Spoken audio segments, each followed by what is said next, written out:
कुंभमेळा जागतिक स्तरावर पोहोचला आहे. मागील कुंभमेळ्यापेक्षा येणारा कुंभमेळा भव्यदिव्य व्हावा यासाठी आपसातील मतभेद व स्वतःचा स्वार्थ विसरून सर्वांनी एकत्र यावं.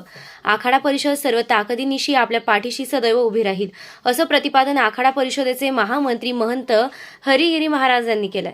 नगर परिषद सभागृहात आयोजित करण्यात आलेल्या कुंभमेळा नियोजन बैठकीत ते बोलत होते. त्र्यंबकेश्वर येथील सिंहस्थ कुंभमेळा सन 2027-28 साली संपन्न होतोय. त्या दृष्टीनं शासनाला प्रस्ताव देण्यासाठी विविध आखाड्यांचं साधू संत महंत माजी लोकप्रतिनिधी ग्रामस्थ यांच्या एका बैठकीचं आयोजन नगरपालिकेच्या वतीनं करण्यात आलं. बैठकीच्या अध्यक्षस्थानी जुना आखाड्याचे संरक्षक तथा आंतरराष्ट्रीय महामंत्री महंत हरिगिरी महाराज होते. आखाडा परिषदेचे सचिव शंकरानंद सरस्वती महाराज, श्री पंचदशनाम जुना आखाड्याचे महामंडलेश्वर शिवगिरीजी महाराज, नगर परिषदेच्या प्रशासक तथा मुख्याधिकारी डॉक्टर श्रीया देवचके, माजी नगराध्यक्ष पुरुषोत्तम लोहगावकर, महंत गिरिजा शंकर सरस्वती, महंत दुर्गानंद ब्रह्मचारी, महंत नीलकंठ गिरी आदी मान्यवर व्यासपीठावर उपस्थित होते. कार्यक्रमाचं प्रास्ताविक तथा सूत्रसंचालन ज्येष्ठ नेते सुरेश तात्या गंगापुत्र यांनी केलं. त्र्यंबकेश्वर हे दक्षिण भारतातील कुंभमेळ्याचं एकमेव ठिकाण. इतर 3 ठिकाणी खास मेळा ऍक्ट लागू आहे, तो इथे सुद्धा लागू व्हावा असं प्रतिपादन राजेश दीक्षित यांनी केलंय. माजी नगरसेवक सागर उजे यांनी पिण्याच्या पाण्याचं नियोजन व्हावं, 3ही टाक्यांचे पाणी एकत्र आणण्यासाठी नियोजन करावं असं सांगितलंय. ज्येष्ठ नागरिक मधुकर कडलग यांनी भाविकांना शाही पर्वणी बघता यावी यासाठी शाही मार्गाच्या दुतर्फा सोय करावी असं मत मांडलं.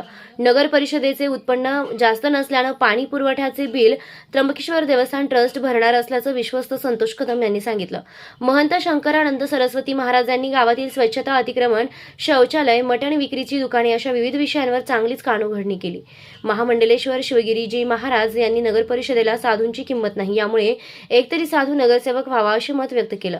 यावेळी पुरोहित संघाचे अध्यक्ष मनोज थेटे, गिरीश जोशी, एनडी गंगापुत्र, सुयोग वाडेकर, राजेंद्र शिरसाट, कल्पेश कदम, दीपक लोणारी, शांताराम बागुल, संजय कदम, दिनेश पाटील, त्रिविक्रम जोशी, उमेश सोनवणे आदींसह विविध साधूंनी आपापले विचार मांडले. मागील पंचवार्षिकचे नगराध्यक्ष पुरुषोत्तम लोहगावकर यांनी DPR तयार असून मागील पंचवार्षिकमध्ये केलेल्या कामांची व नियोजनाची माहिती दिली. प्रशासक तथा मुख्याधिकारी डॉक्टर श्रीया देवचके यांनी पाणी पुरवठा लवकरच दैनंदिन करू, अतिक्रमणावर त्वरित कार्यवाही करू असं सांगितलंय. यावेळी नगर परिषदेचे अधिकारी अभिजित इनामदार ठाकरे, पायल महाले, शशिकांत भालेराव, राजेश आहिरे, अमोल जाधव आदींसह ग्रामस्थ मोठ्या संख्येने उपस्थित होते. राजक्रांती न्यूजसाठी प्रतिनिधी रामदास शिंदे, त्र्यंबकेश्वर. वृक्षारोपण का परंपरा है, तो मैंने कहा बहन इस समय आप भगवती रूप से भी हैं और मैं चाहते थे कि ये जो पर्यावरण है ये त्र्यंबकेश्वर सुंदर रहे, अच्छा रहे, देखने में भी ठीक रहे, इस तरीके से नीलगिरी पर्वत पे मैंने वृक्षारोपण का विचार किया. तो उसमें क्या है कि मैं चाहता हूं कि नीलगिरी पर्वत जो है महादेव के सामने है, नगर पालिका के सामने है, निकट का मामला है. बाहर को लोग आते ये देखते कि आपके 4 भाइयों में क्या मामला है क्या नहीं है. नहीं, नीचे के लोग हमें चाहे रुपये में पैसा माने न माने, कोई बोले मैं ब्राह्मण हूँ, कोई बोले मैं आदिवासी हूँ, कोई बोले मैं ठाकुर हूँ, कोई बोले मैं मराठा हूँ. भाई यही तो हमारी पहचान है. नहीं कि जब हम लोग हजारों होते हुए भी अनेक में भी एक है, इसलिए मतलब हमारी पहचान रही है. तो मैं से मैं कहूँगा वृक्षारोपण में आप जरूर, मेरा जो है निश्चित जो है, क्योंकि एक तो ये है जो एक ब्रिटिश काल का था 5 तारीख का, और एक जो है हमारा जो परंपरा के हिसाब से है वो कहते हैं अमावस हरियाली अमावस को उस दिन वो नियम है कि तमाम अनेक प्रकार का वृक्षारोपण की परंपरा होती है. एक तो 4 जून को चला गया या पहले उसको था, अब वो ब्रिटिश काल का है. क्योंकि उस समय यहाँ बरसात का कोई मामला था नहीं और नीचे धरती ठंडी नहीं थी, तो उस समय कुछ किया नहीं जा सकता था. अब इसका समय काल आ रहा है, तो मैं चाहता हूँ बहन के हाथ से ही मतलब वृक्षारोपण का आरंभ कराया जाएगा. बाकी नेता तो बाहर का, पर घर के देवता को भूल दिया जाता नहीं. जैसे आपने कहा मुख्यमंत्री, अरे हमने सब नेता एक तरह, बहन से तो रोज रोज काम पड़ना है. तो पहले जो है बहन से रोज काम पड़ना, तो जहाँ जरूरत हो वहां पहले आदमी मिलता जुलता नहीं.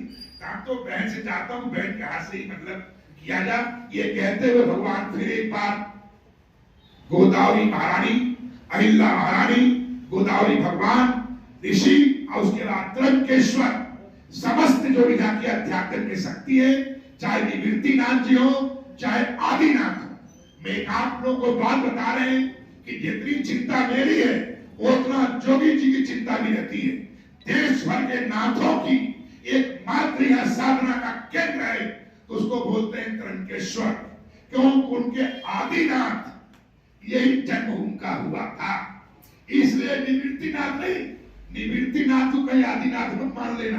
कहने का अर्थ है कि आदिनाथ का जन्म हुआ था, इसलिए 12 साल में नाग पंचमी के दिन सारे के सारे जितने भी देश में है, तो कई बार हमसे लोग वार्तालाप करते रहते हैं कि त्रंकेश्वर का क्या है। हमने कहा महादेव कृपा है, जहाँ आदिनाथ की माया है, मैंने कहा जहाँ निवृत्तिनाथ की माया है और स्वयं इतने देवता रहते हैं, वहां तो सब ठीक ठाक ही रहता है। ये तरीके लोगों के एक हमारा ही नहीं है, ये अनेक लोगों का श्रद्धा का केंद्र रहा है। चाहे वो वैष्णव संत रहे, चाहे नाथ रहे, चाहे कोई और रहा, अनेक प्रकार का। तो हमें ये चिंतन करना है कि अपना निजी स्वार्थों से ऊपर उठ के कुंभ मेले के बारे में सोचना है। ये मेरी विशेष आप लोगों से आग्रह है कि जब तक हम स्वार्थों से ऊपर नहीं उठ पाएंगे, जब तक न मैं अपना विकास कर सकते हैं, न सामाजिक विकास हो सकता है, न जो यात्री आने वाले हैं उनको क्या करना हो, बैंक से हाथ पर जोड़कर कुछ आमद रामद करके और सारी वस्तुतः स्थिति जानकारी करके। तो उज्जैन में नियम है, उज्जैन का क्या नियम है सर, कि आपकी जमीन है तो उसमें मुख्यमंत्री से कहे सुन के हम लोगों ने लिखवा रखा है कि सीनस की भूमि है, न बेचा जा न कीना जा। और जैसे इनका भला हुआ था, एक जैन महात्मा ने 10-20 करोड़ रुपया रखा था। जैन साहब कलेक्टर थे, कलेक्टर जैन थे।